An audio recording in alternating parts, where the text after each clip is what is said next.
So ayun na mga kamaster, no? So itong video nito, chine-check natin yung both side nila, no, kung nagwo-working good sila. So si vacuum pump at the same time si micron gauge kung nagpa-function siya ng maayos. So itong micron gauge is isang device na napakabilis para ma-identify mo yung isang system o isang unit kung free contaminant na ang isang air conditioning o refrigeration, no? So kung free air ka na, so kung wala ka ng ganon sa system, it's pwede mo na siyang i-recharge ng refrigerant.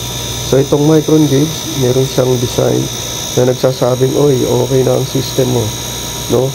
Sa pangkaraniwang 500 micron gauge, umaabot ng 400. Ito na yung tinatawag nilang deep vacuum, no?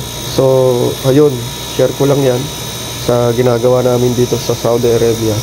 So ayun, malaking tulong yan yung micron gauge para mapabilis natin yung trabaho natin.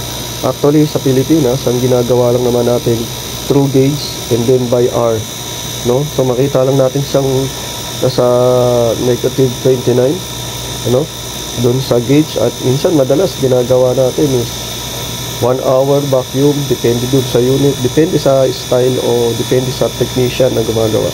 Pero kung meron ka nitong micron gauge, I am sure na talagang hindi ka magdududa, no? So ayun, yan lang ang isa sa mga masishare ko dito sa aming pinagtatrabahuan. So panoorin ninyo hanggang dulo yan mga master.